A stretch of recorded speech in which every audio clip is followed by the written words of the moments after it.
Direction aujourd'hui le nord-est du département et plus exactement à Chambretot, une commune depuis peu fusionnée à sa voisine La Vairie. Chambretot est une commune rurale rattachée au Haut-Bocage. Alors ce territoire est souvent qualifié de gâtine ou encore de Suisse vendéenne. Pourquoi?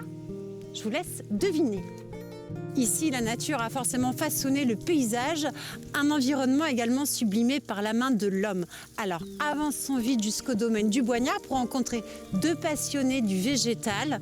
Bienvenue au jardin.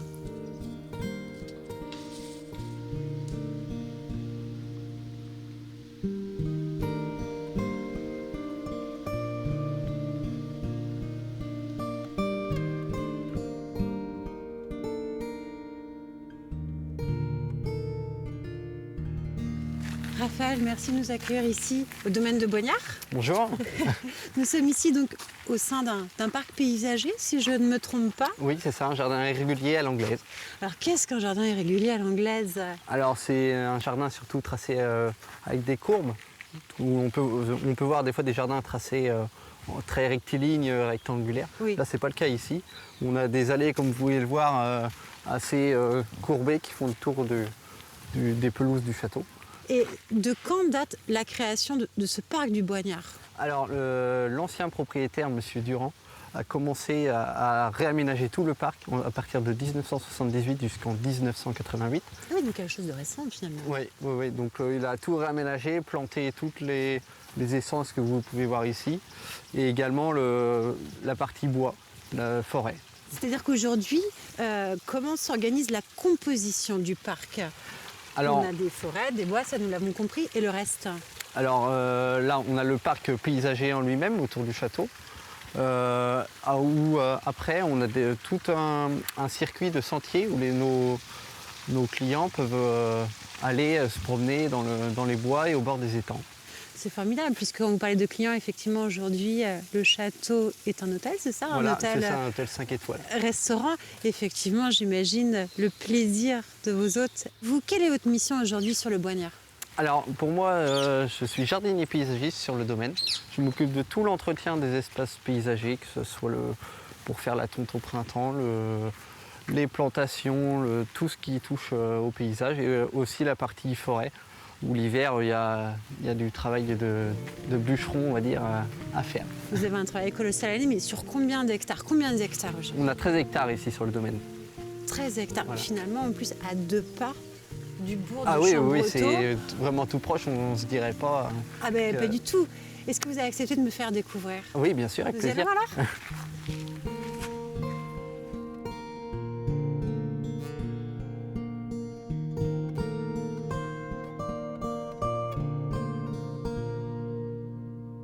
Raphaël, moi je suis vraiment charmée parce qu'en fait, à chaque virage, on a un nouveau paysage, on a une surprise, on voit surtout tous ces végétaux. Est-ce que vous avez connaissance du nombre d'essences qui sont ici sur le parc? Alors là, en nombre d'essences exact, je ne pourrais pas vous dire exactement, mais je sais que les principales essences du bocage sont présentes sur le parc. C'est-à-dire lesquelles? Donc on a du chêne, du charme, du châtaignier, du hêtre qui a tendance à disparaître malheureusement face au réchauffement climatique. Et également on a beaucoup d'épicéas, de Douglas, qui avait été planté par M. Durand en 78. Voilà, qui constitue toute cette forêt qu'on a traversée pour descendre jusqu'ici. Est-ce que pour vous, est-ce que pour le propriétaire du Boignard, c'est une priorité de maintenir ces espèces, ces essences sur le site? Oui, exactement. Son souhait, c'est vraiment de garder des espèces remarquables, donc tout en faisant un travail autour, dans le bois pour favoriser justement le développement de ces arbres remarquables. Donc ça peut être en sélectionnant aussi certaines essences. On peut abattre des arbres pour favoriser le développement du voisin pour qu'il puisse grandir correctement. Ouais, tout ceci, c'est donc très intéressant. Donc vous, finalement, Raphaël, votre travail au quotidien, ça va être d'observer et surveiller tous ces arbres. Oui, voilà, c'est ça. Toutes les semaines, faire un tour du parc et surveiller, voir s'il n'y a pas d'arbres de tomber ou d'arbres qui commencent à dépérir pour sécuriser les accès. Vous avez quand même un bureau exceptionnel. Ah oui, c'est très agréable d'être ici tous les jours. Et justement, la question peut-être plus indiscrète, voilà. Quelle est la partie de votre travail que vous affectionnez le plus? La partie être au bord des étangs, là, quand il y a du travail d'élagage ou quoi à faire, de couper du bois, c'est vraiment au bord de l'étang, c'est vraiment très agréable. On est au calme. Ouais. Et il y a d'autres personnes aussi qui œuvrent d'un point de vue végétal. Alors j'ai un autre collègue qui est avec moi qui s'occupe aussi de la gestion de la partie bois et biodiversité. Toute la biodiversité sur le domaine en général. Raphaël, maintenant, est-ce que vous acceptez de me faire découvrir un autre endroit? Pas de souci, allons-y. Je vous suis.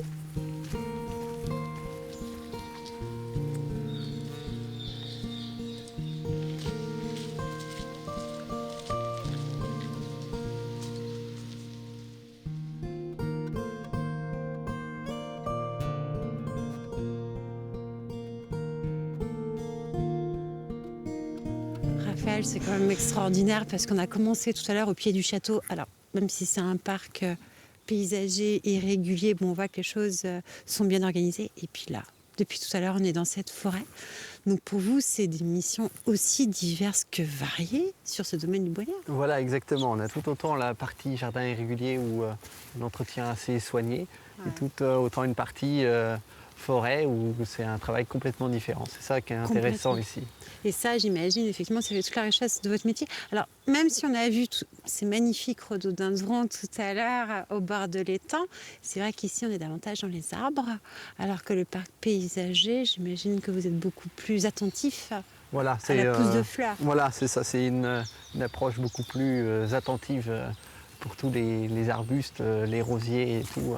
Beaucoup de rosiers? Oui, voilà, on a des rosiers grimpants, des rosiers tiges, où tout l'été sont en fleurs. Écoutez, Raphaël, en tout cas, merci pour cette jolie découverte. Bon courage pour la suite. Oui, merci à vous. Parce que je crois que vous n'avez pas fini ici au domaine du Boignard. Ce parc doit encore beaucoup vous apprendre, je pense. Oui, voilà, exactement. Vous m'amenez jusqu'au potager? Oui, pas de problème. Je vous suis. Avant de partir au potager, je vous propose de retrouver notre apprenti du jardin pour la capsule « Le jardin et moi ».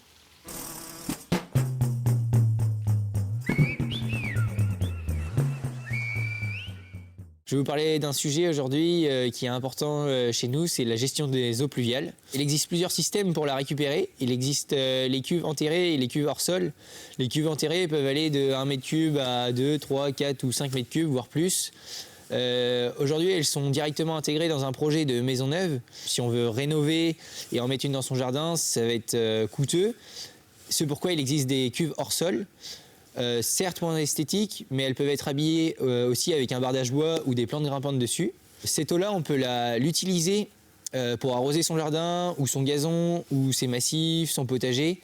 Elle est importante car à l'avenir, elle va être de plus en plus réglementée. Comme on a pu le connaître auparavant, il y a déjà eu des restrictions d'eau. Mais il existe aussi une autre alternative, car stocker l'eau, c'est bien.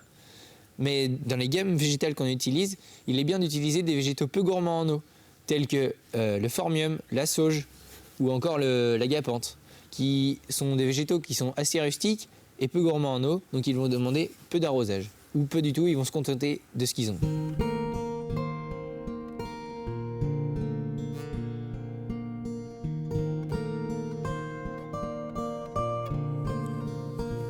Laurie, Raphaël nous a dit que c'était toi qui étais donc à la tête du potager du château aujourd'hui. Est-ce que c'est toi-même qui as créé cet espace?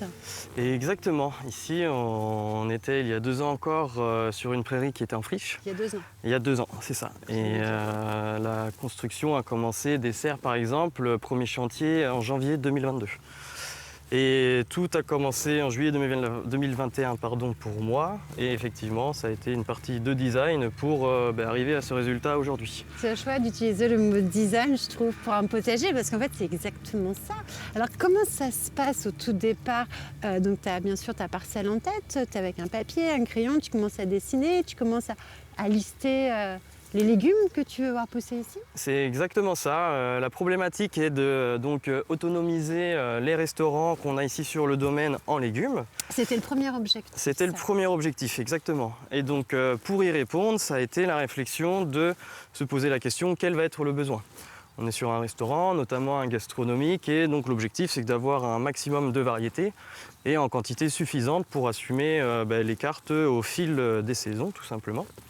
Donc du coup, ma réflexion était de se dire comment je vais faire pour avoir le volume suffisant. Donc j'ai calculé en fonction de l'espace disponible Ouais. sur la parcelle. Un bel espace tout de même. Un bel espace, on est sur 1 hectare et j'ai à peu près actuellement 2000 m² de surface cultivée. Et donc l'objectif, voilà, ça a été de se dire comment je vais pouvoir mettre de concert tout cet espace-là pour justement faire pousser absolument toutes les variétés que je vais avoir. On est sur actuellement une trentaine de variétés différentes. Et j'ai dû prendre en compte aussi également différentes contraintes comme l'exposition au niveau du soleil, les vents dominants, tout ceci. Donc c'est exactement pour ça qu'on parle de design, parce qu'il faut savoir qu'on doit évoluer au quotidien donc, pour entretenir la parcelle. Et donc ce sont des déplacements qu'il faut savoir optimiser si on veut pouvoir s'économiser, parce que le maraîchage en lui-même, ça reste un marathon au fil de l'année. Ouais. Donc ce qu'il faut, c'est surtout réussir à se préserver et donc réfléchir à comment être le plus efficace possible dans nos déplacements et dans nos faits et gestes. Donc c'est pour ça qu'on parle de design. Il faut absolument passer par la partie plan et dessin pour bien se projeter et être le plus efficace possible par la suite. Laurie, excuse-moi, mais là on a vraiment un contraste entre la droite et la gauche. La droite avec tous ces végétaux qui sont magnifiques et la partie basse du potager, donc avec les bâches. Effectivement, alors la partie basse vient juste d'être mise en hivernage. Ah d'accord. Ouais, donc j'ai mis des bâches par-dessus tout simplement pour protéger mes jardins de l'érosion, du gel l'hiver. Mais également, il faut savoir qu'en dessous, j'ai laissé tous mes résidus de culture. D'accord. Et donc, par l'action de l'occultation, je vais pouvoir accélérer la dégradation. Donc, c'est-à-dire que les résidus de culture, donc ça a été les tiges qui ont tenu les différents légumes, vont pouvoir se dégrader. Les éléments minéraux qui la composent, qui ont été extraits du sol, vont retourner au sol. Donc, c'est une manière de aussi contribuer à nourrir mon sol, Oui. encore une fois, tout en le protégeant donc, des différentes érosions.